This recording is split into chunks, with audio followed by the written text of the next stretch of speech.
అన్న నమస్తే. నమస్తే అండి. మీకు ఇటీవలే కాళ్ళకు కూడా ఏదో గాయమైంది చిన్న చెప్పేసి ఫ్రాక్చర్ విన్నాము. అయింది. ఎట్లా ఉంది ఇప్పుడు? ఓకే. దైవం వల్ల సంపూర్ణంగా మళ్ళీ యాక్టివ్గా నడుస్తున్నా. రైట్. మిత్రులు శ్రేయోభిలాషుల దీవెనల వల్ల. ఓకే. ఉండాలి కూడా, మీరు ఉండాలి యాక్టివ్ పాలిటిక్స్లో ఎప్పటికప్పుడు ఓకే. యాక్టివ్గా ఉండాలని కూడా కోరుకుంటున్నాను. రైట్ అన్న, మీరు 20 సంవత్సరాల జర్నలిస్ట్ జీవితము, ఎన్నో మీడియా సంస్థల్లో పనిచేశారు. శాటిలైట్ కావచ్చు, పేపర్ కావచ్చు, డిజిటల్ కావచ్చు, పనిచేసిన అనుభవం ఉన్నది. కొన్ని ఒడిదొడుకులను మీరు చూశారు. ఎట్లా ఉండేదన్న 20 సంవత్సరాల జర్నలిస్ట్ జీవితం ఎట్లా ఉండేది? ఎక్సలెంట్ అండి. వాస్తవానికి సమాజానికి ఒక ఐడెంటిటీ వచ్చింది కాసాని శ్రీనివాసరావు గౌడ్ అనేది అంటే నేను ఇన్నాళ్ళు చేసినటువంటి జర్నలిస్ట్ ఫీల్డ్. సరే, జర్నలిస్ట్ ఫీల్డ్ని మేము ఎంచుకోవడానికి మాలో ఉన్నటువంటి సోషలిస్ట్ యాంగిల్, సమాజానికి సేవ చేయాలా, సోషలిస్ట్ విధానాలు. ఎందుకంటే మేము ఎంటర్ అయ్యే నాడు సుమారు ఒక 2000 సంవత్సరానికి అటు ఇటుగా తీసుకున్న అనేక ప్రభుత్వ ఉద్యోగాలు అట్లా పోయేది ఉండేది. మేము వచ్చినటువంటి భావజాలం సమాజంలో దగ్గరగా చూడటము, సోషలిస్టిక్ విధానాలతో పెరగటము, కమ్యూనిస్ట్ ఉద్యమాల్లో పాల్గొనటం, ఇవన్నీ చూసిన తర్వాత సమాజానికి మరింత సేవ చేయాలంటే జర్నలిజం సేవ, సంపాదనకైతే జర్నలిజం కాదు. ఆనాటి తరం కూడా అదే దృక్పథంతో వచ్చేది.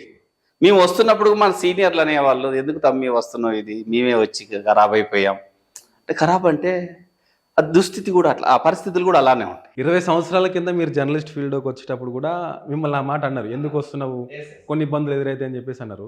కానీ ఈ రోజుకి కూడా అంటే నాకు కూడా 2-3 సందర్భాల్లో ఎదురైంది ఈ మాట.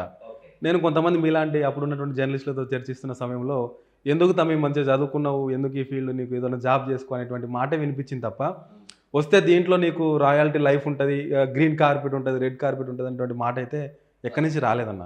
అంటే ఎందుకంటారు అసలు? ఎందుకంటే ఇది ఆర్గనైజ్డ్ వ్యవస్థ కాదు. ఇప్పుడు మీడియా అనేది ఒక సోషల్ కాజ్ తోటి వచ్చినటువంటిది. ఫస్ట్ స్వతంత్రోద్యమ కాలం కానీ, లేకపోతే తెలంగాణ సాయుధ పోరాట కాలం కానీ రకరకాలుగా సమాజానికి సర్వీస్ చేయాలని ఆనాటి యాజమాన్యాలు తమ ఆస్తుల్ని కరిగించుకొని వ్యవస్థలు నడిపించినటువంటి, పత్రికలు నడిపించినటువంటి కాలం అది. ఏదో ఎవరన్నా అడ్వర్టైజ్ రూపాల్లో వస్తేనే దీనికి ప్రధాన ఆదాయం, వేరేది ఉండదు. పత్రిక అమ్మటం ద్వారా వచ్చేది ఆదాయం అనేది ఆ ట్రాన్స్పోర్ట్కి సరిపోదు, ఏదో పత్రిక ట్రాన్స్పోర్ట్కి సరిపోదు. అయితే ఇక్కడ ఆ రేంజ్లో శాలరీస్ ఉండవు. సమాజంలో మాత్రం ఉదయ్ గారు, కాసాని శ్రీనివాస గారు బాగుండ్రా, నమస్తే సార్ రండి అని ఓ మినిస్టర్ స్థాయి ఆయన, ఓ పార్టీ అధ్యక్షుడు, లేకపోతే సీఎం లాంటి వాళ్ళు కూర్చోబెట్టి ఇట్లా కూర్చొని ఛాయలు తాక్కుంటూ సమాజం గురించి చర్చించేది. ఇది చూడటానికి అందంగా బాగుంటుంది. కానీ ఆ జర్నలిస్ట్ కడుపు నిండేది ఎట్లా? జర్నలిస్ట్ కడుపు ఉండాలంటే యాజమాన్యానికి డబ్బు ఉండాలి. యాజమాన్యానికి డబ్బు ఉండాలన్నప్పుడు అప్పుడు శాలరీస్ కట్టిస్తుంది. వచ్చి రాని శాలరీస్ సరిగా నడిచి నడపలేక మూతపడ్డారు సంస్థలు ఎన్నో ఉన్నాయి. సో సమాజం కోసం సర్వీస్ చేయాలని పత్రికలు వచ్చినాయి, ఛానల్స్ వచ్చినాయి. సో అందుకనే అప్పటి తరం కూడా ఎందుకమ్మా జీవితాలు, మంచి మంచి చదువులు చదువుకున్న వాళ్ళు ఎక్కడికి పోయినా సక్సెస్ అవుతారు, లేదా 4 ట్యూషన్లు చెప్పుకున్నా మంచి జీవితం ఉంటుంది, రావద్దని చెప్పేవాళ్ళు అనుభవంతో. ఇప్పుడు కూడా అదే చెప్తున్నారంటే, ఇప్పుడు యాజమాన్యాలకు ఆదాయం పెరిగింది కానీ రిపోర్టర్ అవసరం లేదు, జర్నలిస్ట్ అవసరం లేదు. జర్నలిస్ట్కి అంత ఎక్కువ శాలరీస్ తీసుకోవాల్సిన అవసరం లేదు. సపోజు ఒక మీ స్థాయి ఏమన్నా ఉద్యోగం వేయాలంటే మినిమం 70-80 వేలు లేదా 1,00,000 రూపాయలకి ఇవ్వగలిగితే ఉంటుంది. 1,00,000 రూపాయలు మీకు ఎందుకు ఇవ్వాలి? అందులో 4 భాగాలు చేస్తే 4 నాకు వస్తారు కదా. కాంపిటీషన్ పెరిగింది. పైగా ఇప్పుడు నిజంగా చెప్పాలంటే ఒకప్పుడు సబ్జెక్ట్ అవసరం, ఇప్పుడు సబ్జెక్ట్ అవసరం లేదు. జస్ట్ సరే వేరే వాళ్ళ పరిభాషలు చెప్పండి, గొట్టం పెట్టుకొని చెప్పండి సార్ అనే వాళ్ళు ఉంటే సరిపోద్ది. కాబట్టి ఏంటంటే అప్పుడే ఫ్రెష్గా డిగ్రీలు అయిన వచ్చిన వాళ్ళని, లేకపోతే వాళ్ళ బంధు వర్గాన్ని వీళ్ళని తీసుకొని వ్యవస్థలు నడిపిస్తూ, ఇప్పుడు యాజమాన్యాలకు ఆదాయం ఉంది, మార్గాలు అనేకం ఉన్నాయి అప్పటికి ఇప్పటికి. ఎందుకంటే అప్పుడు ఒక యజమాని ఎడిటర్ దగ్గరికి పోవాలనే భయపడేవాడు, తన పత్రిక ఎడిటర్ దగ్గరికి పోవాలంటే భయపడేవాడు. ఏంటి, యజమాన్య పరంగా కాదు, ఈ వార్త రాయి అని చెప్పటానికి. ఎందుకంటే ఎడిటర్కి ఆ విచక్షణ లేదా ఆ స్వేచ్ఛ ఉండేది, ఏది వార్త ఏది కాదు, ఎందుకు రాయాలి, ఎక్కడ పెట్టాలి, ఏ పేజీలో పెట్టాలనేది. కానీ ఇప్పుడు యజమాని ఎడిటర్ని 5 నిమిషాలు తనకు నచ్చింది రాకపోతే బయటికి పంపిస్తున్నామని కొత్త వాళ్ళని తీసుకొస్తాడు. సో ఇప్పుడు కూడా వలటైల్ జీవితమే జర్నలిస్ట్ ఇది. ఆనాడు వలటైల్ జీవితమే. కాబట్టి ఇప్పుడు వాళ్ళు కూడా వద్దు, ఎందుకు వస్తున్నావు దీంట్లోకి, నీ దగ్గర ఆల్రెడీగా మంచి సంపాదన ఉండి ఏదో సరదాగా వస్తున్నావు అంటే రా ఇక్కడికి అనేది. ఇక సిన్సియర్గా వచ్చే వాళ్ళకి లేదు. సరే ప్రతి వ్యవస్థలో కొంత చెడు ఉంటుంది ఎక్కడైనా కానీ. ఆ చెడునే మనం చూడకూడదు. ఎవరో కొంచెం దందాలు చేసుకొని సంపాదించుకుంటారని, వసూలు చేసుకుంటారని, ఇది చాలా లిమిటెడ్. వాళ్ళు కూడా ఎక్కడో అక్కడ ఆగిపోతారు. ఎక్కడో అక్కడ యాజమాన్యానికో దొరుకుతారు, సమాజానికో దొరుకుతారు, లేకపోతే ప్రభుత్వానికో దొరుకుతారు. అది జీవితం కాదు, అది కొంతే. దాన్ని చూసి జర్నలిస్ట్ వ్యవస్థని మనం తప్పు పట్టలేము. కానీ ఇది జర్నలిస్ట్ వ్యవస్థ అనేది కొవ్వొత్తి లాంటిది. తను కరిగిపోతూ సమాజానికి వెలిగిస్తుంది. అంతమందికి చెప్పగలను. మీరు ఎక్కడెక్కడ పనిచేశారన్నా ఈ 20 సంవత్సరాలు మీరు చేసిన సంస్థలు? నేను ప్రొఫెషనల్గా జర్నలిజం చేశాను. చేసిన తర్వాత ప్రజాశక్తుల నాది ఫస్ట్ ప్రస్థానం. ఓకే. ఏ సంవత్సరంలో? 99 2000 సంవత్సరాల ప్రాంతంలో. నేను కూడా ఇందులో మీకు కూడా తెలిసిందే, స్ట్రింగర్లు అని, స్టాపర్స్ అని ఉంటారు. నేను ఎన్నడూ స్ట్రింగర్గా పోలే, డైరెక్ట్గా ఎంప్లాయీనే పోయిన సంస్థలకి. ప్రజాశక్తిలో చేసిన ప్రజాశక్తిలో మాకు అనేకం నేర్చుకున్నాం. అది కూడా పునాది. అక్కడ ఉన్న సందర్భం నుంచి 2001-2 ఆ ప్రాంతంలో వార్తకి వెళ్ళాను. వార్త వాస్తవానికి ఏంటంటే చాలా విప్లవాత్మక సంస్థ. ఆ రోజుల్లో చాలా ప్రజలతో వాయిస్ ఇచ్చింది. అది అనేక ఉద్యమాలకు గొంతుకగా ఉన్నటువంటి పత్రిక అది. పైగా ఆనాడు చాలా ఛాలెంజింగ్గా రాష్ట్రం మొత్తం పోయినటువంటిది. చాలా విప్లవాత్మక ఆలోచనలు ఉన్న వాళ్ళు వార్తలో పనిచేశారు. వార్త నెంబర్ 1, నెంబర్ 2 పొజిషన్ రాష్ట్రంలో ఉన్న రోజులు అవి. ఆ వార్తలో 2001 నుంచి 2006 వరకు, 6 డిసెంబర్ వరకు నేను చేశాను. వాస్తవానికి అప్పుడు నేను చాలా చిన్నపిల్లగాన్ని. నా ఆర్టికల్స్ నేను ఎన్ని రాస్తే అన్నిటినీ, ఎడిటోరియల్స్ పేజీ కావచ్చు, సైన్స్ అండ్ టెక్నాలజీ కావచ్చు, ఇట్లా లేదా నేను చూసే డిపార్ట్మెంట్లే కావచ్చు, ప్రతిరోజు లేకపోతే day by day Srinivas Kasa అని పేరుతోటే ఆ పత్రికలో ఉండేవి. సరదాగా నా సహచరులు కూడా ఏమైనా రోజు నీకు మా యొద్దా, మా వార్తలు పడొద్దా అన్నట్టు కూడా సహచర మిత్రులు అనేవాళ్ళు. నిజంగా నాకు ఆ వార్త అద్భుతమైనటువంటి స్ట్రేచర్ని ఇచ్చింది ఆ రోజుల్లో. నేను రాసిన పెట్టుకోవడానికి యాజమాన్యం ఉంటున్నారు. వాస్తవానికి మేము కాంగ్రెస్ ప్రభుత్వానికి అనుకూలంగా ఉండే ఆ రోజు యాజమాన్యం. కాంగ్రెస్ యాంటీ వార్తలు రాసిన బ్యానర్లు పెట్టేది, సీఎంకి యాంటీ వార్తలు రాసిన బ్యానర్లు పెట్టేది. సో ఆ స్వేచ్ఛ అక్కడ వార్తలో ఉంది. అట్లా చాలా మంది అక్కడ శ్రీనివాస్ కాసాన్ని చూద్దామని అనుకున్న వాళ్ళు కూడా వచ్చి చూసిన తర్వాత ఇప్పుడుగడ వాళ్ళు ఏదో చాలా పెద్ద మనిషి అనుకునేవాళ్ళు. అప్పటికి చిన్న చిన్న వయసే 30కి 35 మధ్య ఉన్నటువంటి రోజులు అవి. అట్లా వార్త చేశాను. ఆ తర్వాత ఇక్కడి నుంచి ఆంధ్రజ్యోతికి పోయాను. ఆంధ్రజ్యోతి యాజమాన్యం కూడా చాలా గుడ్ యాజమాన్యం. జర్నలిస్టులకు స్వేచ్ఛ ఇస్తుంది. జర్నలిస్ట్కి యాంగిల్లో మాట్లాడుకుని బేసికలీ ఈజ్ జర్నలిస్ట్ రాధాకృష్ణ గారు. కాబట్టి ఏది రాసినా మా జర్నలిస్ట్ రైట్ అంటే జర్నలిస్ట్ తరపునే ఉంటాడు సాధారణంగా. ఎవరైనా రాసినా పెద్ద పెద్దోళ్ళు ఫోన్ చేసినా వాడు వచ్చి దగ్గర డెస్క్లోకి వచ్చి ఆడవిడ చేసిన కానీ నీ పని నువ్వు చేసుకోవా ఫోన్. అది కూడా బాగానే ఉంది. అక్కడి నుంచి సాక్షి టీవీ స్పెషల్ కరస్పాండెంట్ పోయినా స్టార్టింగ్లో, సాక్షి టీవీకి ఆడ కొంతకాలం చేశా. ఆ తర్వాత ఐ న్యూస్ స్పెషల్ కరస్పాండెంట్ చేసిన. ఇదే సాక్షిలో ఉన్నప్పుడు కొంతకాలం ముంబైలో కూడా చేశా. ఆ తర్వాత ఐ న్యూస్కి పోయా. ఐ న్యూస్లో ఉద్యమం తీవ్రంగా జరుగుతున్న రోజులు యాదయ్య ఢిల్లీలో యాదిరెడ్డి సంథింగ్ ఢిల్లీలో చనిపోయినప్పుడు అక్కడ రిపోర్టింగ్లో అక్కడ ఉన్నది కూడా అప్పుడు ఆడనే పనిచేస్తున్నాను నేను. ఆంచి V6 ఫౌండర్ బ్యాచ్లో నేను ఒక స్పెషల్ కరస్పాండెంట్గా ఆడ పనిచేశా. ఆ తర్వాత నుంచి TNN ఛానల్ పాషం యాదగిరి గారు నేతృత్వం వచ్చినటువంటి ఛానల్లో ఎడిటర్గా కూడా పనిచేశా. ఇలా చేస్తూనే సొంతంగా పీపుల్స్ ఇండియా అనే ఒక ఇంగ్లీష్ మ్యాగజైన్ కూడా తీసుకొస్తున్నాను నేను. స్టార్ట్ అయింది, రన్నింగ్ అవుతుంది. ఇట్స్ 2012 నుంచి ఇట్ ఇస్ కంటిన్యూయింగ్, నడుస్తూనే ఉంది. జర్నలిస్టిక్ ఉద్యమాల్లో పాల్గొన్నాం. తెలంగాణ ఉద్యమంలో తెలంగాణ జర్నలిస్ట్ యూనియన్ పేరుతోటి ఫస్ట్ ఆర్గనైజేషన్ యూనియన్ మాదే. ఏది యూనియన్? తెలంగాణ జర్నలిస్ట్ ఫోరం వేరు, యూనియన్ వేరు. ఆథరైజ్డ్, అదే లూజ్ బాడీ. ఇది ఆథరైజ్డ్ లేబర్ తోటి IFWJ అనుబంధంగా పోయించినాం. దేశవ్యాప్తంగా ఉద్యమాలు చేసినాం. ఈ రాష్ట్రంలో కూడా ఆఫ్టర్ తెలంగాణ వచ్చిన తర్వాత కూడా జర్నలిస్టుల హక్కుల కోసం ఏదో ఇండ్ల స్థలాలు, హెల్త్ కార్డులు, అక్రిడేషన్ కార్డులు, ఇవన్నీ 33 జిల్లాల ధర్నాలు పెట్టినాం. మా ఆధ్వర్యంలో మేము తిరిగినాం, చేశాము. జర్నలిస్టుల కోసం చేస్తూ 2014లో ఫుల్ పెట్టి రాజకీయ నాయకుడిగా అవతారం ఎత్తేసి. రాజకీయాల గురించి నేను మళ్ళీ మాట్లాడతా. 20 సంవత్సరాల జర్నలిస్ట్ జీవితంలో చివరిగా మీరు సాధించింది ఏంది, కోల్పోయింది ఏంది అంటే ఏం చెప్తారు ఒకటే మాటలో? కోల్పోవటం అనేది అది సహజ ప్రక్రియ. ఎక్కడున్నా కోల్పోతూనే ఉంటుంది. మనిషి ఏజ్ అయిపోతూనే ఉంటుంది.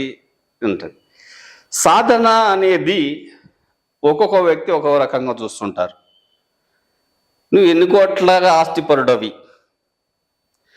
ఎన్ని బిల్డింగ్లు కట్టావు, ఎన్ని ఎకరాలు కొన్నావు, ఎంత పెద్ద కార్లా తిరుగుతున్నావు, ఈ యాంగిల్లో చూసేది ఒక యాంగిల్. అది కాకుండా ఏమి సాధించామంటే అద్భుతం సాధించాం. ఈ సమాజానికి జై స్వరాజ్ పార్టీ ఒక వ్యవస్థాపక అధ్యక్షుడిగా, ఒక సీనియర్ జర్నలిస్ట్గా సమాజం తరపున అనేక ఉద్యమాలని ప్రత్యక్షంగా పాల్గొనడం, పరోక్షంగా వాళ్ళ దగ్గరికి పోయి చూడటం అనేది కొద్ది సాధన కాదు. 4 కోట్ల మందిలో మీ ముందు వచ్చి మాట్లాడటంలో ఏదో ఒకటి సాధించిన మీరు వచ్చి మమ్మల్ని ఇక్కడ కూర్చోబెట్టి మాట్లాడిస్తుంటారు సహజంగా. సో ఇది అద్భుతం సాధించాం. కోల్పోయిందంటావా? ఏం లేదు, అంతా అనుభవమే. ప్రతిదీ అనుభవమే, కోల్పోయింది అనేది లేదు. సరే, ఈ సమాజం చూస్తుంటారు. ఉదాహరణకి అన్న స్ట్రింగరే, ఫలానా స్ట్రింగరే BMW కార్లో తిరుగుతుండన్నా, ఇంత పెద్దోడి సీఎంలతో ఇంటర్వ్యూలు చేసిన సందర్భాలు ఉన్నాయి, మినిస్టర్లతో ఇంటర్వ్యూ చేసిన సందర్భాలు ఉన్నాయి. పొద్దున్న లేస్తే సెక్రటరియట్స్ ఉంటే తిరగటం. ఏందన్నా అంటే నేనే కాదు, ఏ సీనియర్ జర్నలిస్టు సిన్సియర్ జర్నలిస్టే. ఛాయ్ తాగటానికి కూడా సిగ్గుపడతాడు ఒకళ్ళ దగ్గర తీసుకోవటానికి. సో ఆ భావజాలంతో ఎదిగిన వాళ్ళం కాబట్టి మేము కోల్పోయినాం అనుకో. అద్భుతం సాధించాము సమాజానికి జర్నలిస్ట్గా. మేము చిన్న వార్త రాస్తే సస్పెండ్ అయినటువంటి ఆఫీసర్లు ఉన్నారు అవినీతి పైన. మేము చిన్న వార్త రాస్తే అసెంబ్లీలో చర్చలు జరిగినటువంటి సందర్భాలు ఉన్నాయి. ఈనాడు పెద్ద వార్త రాసినా పట్టించుకున్నటువంటి నేపథ్యం. ఆ రోజులు నిజంగా కూడా కొంచెం విలువలు ఉన్నటువంటి రోజులు జర్నలిస్ట్ కంటే. ఇప్పుడు సరే బాధాకరమే, జర్నలిస్ట్ వృత్తుల నుంచి ఎదిగినోన్ని ఆ మాట చెప్పడానికి. ఎవరైనా జర్నలిస్ట్ అంటే ఒక రకంగా చూస్తున్న రోజులు ఈ రోజు. అది కూడా చర్చించుకోవాలి మనం, సమాజంలో వాస్తవాన్ని ఒప్పుకోవాలి. అందుకని కొందరు నేను ఏ పెద్ద ఏంటంటే జర్నలిస్ట్ అంటే ఆ తత్వం తెలిసిన వాళ్ళు, అరే మీకేందన్న సమాజం మొత్తం అవగాహన ఉంటుంది, సక్సెస్ఫుల్గా ముందుకు పోతారు, బాగుంటుంది అనే గౌరవించే వర్గం ఉంది. లేదు వాళ్ళకి ఎక్కడో ఎదురై ఉంటారు, వాళ్ళ యాంగిల్లో చూసే వాళ్ళు కూడా ఉంటారు. సో ఇది రెండు ఫేస్ చేయాల్సి ఉంటుంది. కానీ అద్భుతం, జర్నలిస్ట్ జీవితం మాకు ఒక సంతృప్తిని అయితే ఇచ్చింది. 2014లో పూర్తి స్థాయిలో జర్నలిజాన్ని వదిలిపెట్టి రాజకీయాల్లోకి వచ్చారు. దాంట్లో భాగంగానే జై స్వరాజ్ పార్టీని ఏర్పాటు చేసుకున్నారు, నడిపిస్తున్నారు గత 6-7 సంవత్సరాలుగా. జై స్వరాజ్ పార్టీ యొక్క ముఖ్య అజెండా ఏంటి అంటే ఏం చెప్తారన్న? ఒకటి అండి, జై స్వరాజ్ పార్టీ సింపుల్ ఎజెండా. సరే, మేము పెద్ద పెద్ద లక్ష్యాలు సాధిస్తామనేది తర్వాత చెప్దాం. ఆకలి లేని సమాజ నిర్మాణం జరగాలనేది మా ఆలోచన. ఇన్ని సమస్యలకి, ఇన్ని గొడవలకి, ఇన్ని శాంతి భద్రత సమస్యలకి, ఇన్ని రకాల ఆందోళనలకి ప్రధానము కడుపే. ఎందుకో 78 ఏళ్ళు దగ్గరకు వచ్చిన స్వాతంత్రం సాధించి కూడా మనము పేదలు లేని సమాజ నిర్మాణం చేయలేకపోయాం. ఎంతోమంది నిరుద్యోగులు ఈరోజు కూడా కనీసం జీవితానికి కావాల్సినటువంటి ఉద్యోగం లేక రోడ్ల మీద తిరుగుతున్నటువంటి సందర్భం.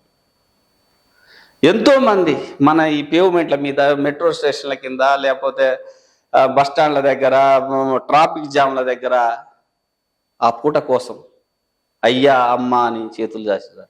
లేదా ఈ దేశంలో సంపద ఉత్పత్తి లేదా? నిన్ననే చెప్తున్నాం కదా, ఏది 4వ ఆర్థిక వ్యవస్థ ప్రపంచంలో.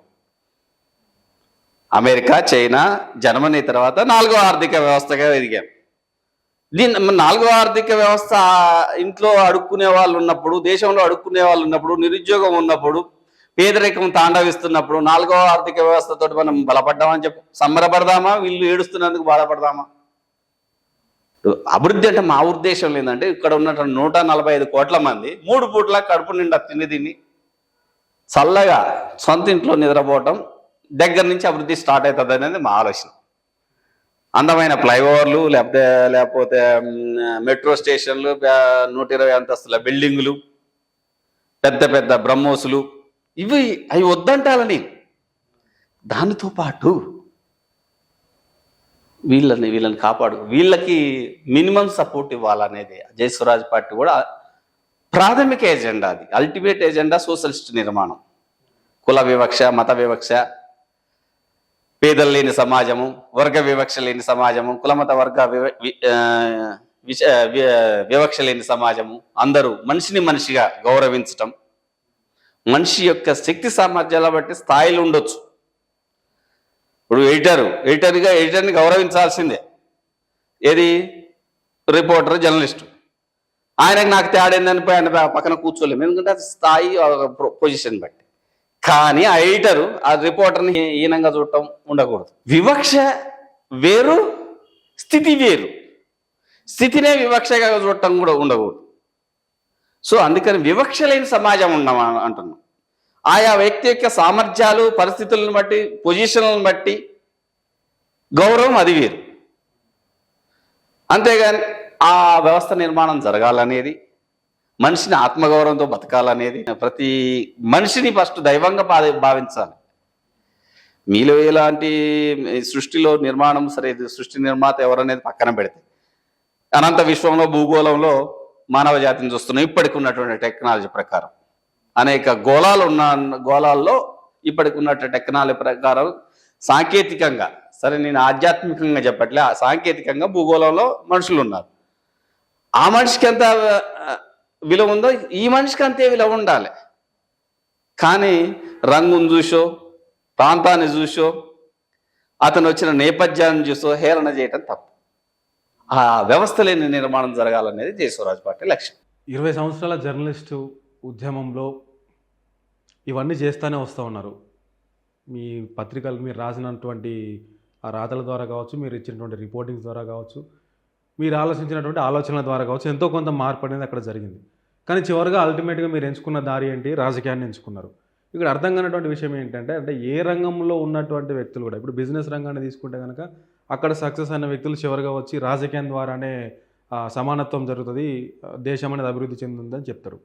సినిమా రంగానికి సంబంధించిన వ్యక్తి కూడా చివరికి వచ్చి రాజకీయాలను ఎంచుకుంటాడు. అంటే అంబేద్కర్ గారు అన్నట్టు political power is the master key అనేది వాస్తవమేనా? అసలు రాజకీయ రంగంలో ఉన్నటువంటి మతలబ్ ఏంటి అంటే ఏం చెప్తారు? ఒకటండి, ప్రజాస్వామ్యంలో రాజకీయమే అల్టిమేట్. ఏమి చేయాలన్నా రాజకీయాల ద్వారానే. ఒక జర్నలిస్ట్గా కొంత పరిధి ఉంటుంది. మనం రాస్తాం, ఆ ఇష్యూని ఇన్స్పైర్ అయ్యో లేకపోతే ఫీల్ అయ్యో రాస్తాం. ఆ యాజమాన్యం దాన్ని హైలైట్ చేయాలని లేదు, చేయొచ్చు, చేయకపోవచ్చు. యాజమాన్యానికి కూడా ఆ ఫీల్ ఉండి హైలైట్ చేసిన ఆ ప్రభుత్వం పట్టించుకోవచ్చు, పట్టించుకోకపోవచ్చు. ఒకప్పుడు రైతు ఆత్మహత్య చేసుకుంటూ పురుగుల మందు తాగిందంటే బ్యానర్ వచ్చిన రోజులు కూడా ఉన్నాయి. బ్యానర్ అంటే ఏంది? పేజీ 1లో ఫస్ట్ వార్త అది. రైతు. ఇప్పుడు ఏమవుతుంది? జోను, సపోజ్ పాలేరు నియోజకవర్గంలో కూసుమంచి మండలంలో ఒక రైతు ఆత్మహత్య చేసుకుంటుంటే కూసుమంచి మండలం పేజీలో మాత్రమే రైతు ఆత్మహత్య. అంటే ప్రయారిటీ మారిపోయింది. పత్రికలు కూడా వార్తలకు ఇచ్చే ప్రయారిటీ టీవీ మీడియాకి మారిపోయింది. ఇచ్చినా కానీ ప్రభుత్వాలు పట్టించుకోవటం లేదు. ఈ నేపథ్యంలో ఒకటి ఏమి చేయాలన్నా, మనం విశాల ప్రజలకు సర్వీస్ చేయాలనుకుంటే సంకల్పం ఉన్నటువంటి వాళ్ళు, ఒక మంచి ఆలోచన ఉన్న వాళ్ళకి మంచి వేదిక రాజకీయమే. ఇది చాలామంది ఏం చేశారంటే దాని రాజకీయము పనికి మాలిన వాళ్ళు, రోడ్ల మీద తిరిగేటోళ్ళు, ఏడా పనిపాటి లేనోళ్ళు, గూండాలు, రౌడీలు, క్యారెక్టర్ లేనోళ్ళు రాజకీయాలు చేయాలి. మీకెందుకరా రాజకీయాలు? ఏం సీను మంచిగానే చదువుతావు కదా, బాగానే ఉన్నాయి కదా, నీకెందుకయ్యా రాజకీయాలు? అలాగే ఏదన్నా నలుగురు ట్యూషన్ లేకపోతే టీచర్గానో జర్నలిస్ట్గా ఉండేదానికి అనేది మనకు కాదు, మన సమాజంలో ప్రజలకు నేర్పుతున్నారు. రాజకీయాల్లో పవిత్రులు రావాలి, మంచి ఆలోచన పరులు రావాలి, అప్పుడే ఉత్తమ చట్టాలు వస్తాయి. ఆ ఉత్తమ చట్టాలు ఇప్పుడు లేవా? ఉత్తమ చట్టాలను కూడా ఇంప్లిమెంటేషన్ జరుగుతుంది. భారత రాజ్యాంగాన్ని మించినటువంటి గొప్ప చట్టం లేదు. భారత రాజ్యాంగం 1950లో ఆమోదితమైన తర్వాత ఇప్పుడు 50 తర్వాత 25 అంటే ఓ 75 ఏళ్ళ 75 ఏళ్ళ కాలంలో దానికి ఇంప్లిమెంటేషన్ చేస్తే ఈ దేశం ఎప్పుడో పేదలు లేని సమాజంగా నిర్మితమయ్యేది. నిరుద్యోగి అనేవాడు లేకుండా ఉండేది. ఓ అద్భుతమైన సమాజాన్ని నిర్మించేవాళ్ళు. మరి ఎందుకు కాలేదు? ఈ నాలెడ్జ్ని కాసాన్ సీనయ్య నీ దగ్గరనే ఉందా, వేరే వాళ్ళకి తెలవదా? ఇన్ని నెలలు 75 ఏళ్ళు పరిపాలించిన వాళ్ళకి తెలవదా? మరి వాళ్ళు ఎందుకు చేయాలంటే వర్గ ప్రయోజనాలు ఉంటాయి.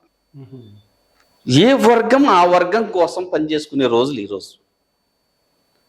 ఆ వర్గం వాళ్ళే పవర్లో ఉండాలి, ఆ పవర్ని ఎంజాయ్ చేయాలని నడుస్తున్నటువంటి రోజు. ఆ చట్టాన్ని ఇంప్లిమెంట్ చేస్తే ఫస్ట్ ఈయన సీటుకే ఎసరు వచ్చే రోజు వస్తుంది.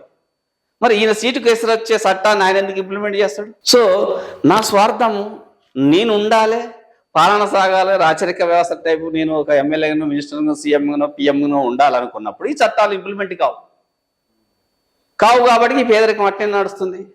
స్వాతంత్రం వచ్చే నాటికి 16% ఏమో ఉన్నది విద్యా శాతం. 16 + 78 ఎంత? 94%. అంటే దాదాపు 100% ఎడ్యుకేషన్ రావాలి. కానీ ఇప్పుడు 70కే చేరుకోలేం మనం. అందులో కూడా ఎలాంటిది? నా పేరు సీన్ అనుకోండి, కాసాని సీనయ్య అని ఎడమ వంకర టింకర్ రాయటం వచ్చినా కానీ వీడు ఎడ్యుకేటెడ్. గంతే 4 ముక్కలు రాయటం, నీకు రాయటం వస్తుంది, నీ సంతకం పెట్ట వస్తుందా అంటే వస్తుంది. వీడు ఎడ్యుకేటెడ్ పరిధిలో వేస్తున్నారు. సో ఇట్లా ఇంప్లిమెంటేషన్స్ జరగట్లే, సదుపాయాలు ఉన్నాయి కాబట్టికే ఈ రాజకీయాలు పవిత్రమైనవి, మంచి ఆలోచన పనులు రావాలి అక్కడికి. అందుకని అంబేద్కర్ గారు అన్నది political power is the master key అన్నాడు. నువ్వేమన్నా చేయాలనుకుంటే పొలిటికల్ పవర్ అనే. ఇవాళ తెలంగాణ రాష్ట్రానికి ముఖ్యమంత్రిగా రేవంత్ రెడ్డి గారు ఉన్నారు. ఒకవేళ ఆయనకి ఇమ్మీడియట్గా ఏదన్నా మంచి ఆలోచన చేయాలనుకో, క్యాబినెట్ని పిలిచి చేద్దామని ఒక నిర్ణయం చేసి వాళ్ళందరితో ఒప్పించి ఒక చట్టం తెచ్చిననుకో సమాజానికి ఉపయోగపడేది. ఆ పవర్ ఆయన చేతులు ఉంది. ఎందుకంటే ఈ 5 ఏళ్ల కాలానికి ప్రజలు ఆయనకి ఇచ్చిర్రు. మరి అది రావాలంటే ఆ సంకల్పం ఉన్నటువంటి వ్యక్తులు రావాలి పవర్లకి. ఒక గూండా వచ్చిందనుకో, గూండా రాజకీయాలు ఉంటాయి. ఒక వ్యాపారి వచ్చిందనుకో, తన వ్యాపారం ఎట్లా బాగు చేసుకోవాలని చూసుకుంటాడు. ఒక విద్యా సంస్థల యజమానులు వచ్చారనుకో రాజకీయాలకి, వాళ్ళ ప్రైవేట్ విద్యా సంస్థలు ఎట్లా బాగుండాలనేది చూసుకుంటారు. ప్రభుత్వ రంగ విద్యా సంస్థల బాగు గురించి చూడరు. ఎందుకంటే అవి బాగుపడితే వీళ్ళు మూతపడతాయి.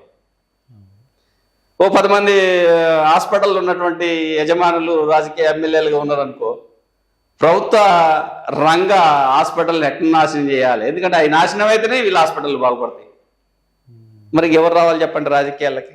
అందుకనే మన జయస్వరాజ్ పార్టీ అంటుందంటే నవతరమా యువతరమా మన రాజ్యం మనం మేలుదాం. చాలా మంది అంటే నవతరము యువతరం ఏంటంటే నవతరం ఇన్నాళ్ళు అంటే ఈ దేశంలో లెక్క వేస్తే, లేదు దేశం దాకొద్దు తెలంగాణ రాష్ట్రంలో లెక్కిస్తే కొన్ని కుటుంబాలే రాజకీయాలు ఉన్నాయి.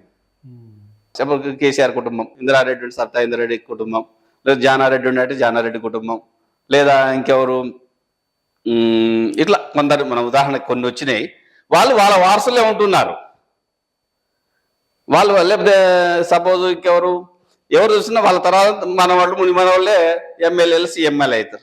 ఇటీవల ఒక మిత్రులు ఫోన్ చేసి ఒక మహిళ మాట్లాడుతూ ఒక మాట అంటుంది, ఏమండి వాళ్ళే అనుభవిస్తున్నట్టు. ఎవరండి అనుభవించింది? కొన్ని కుటుంబాలే కదా, అంటే ఓసీలలో.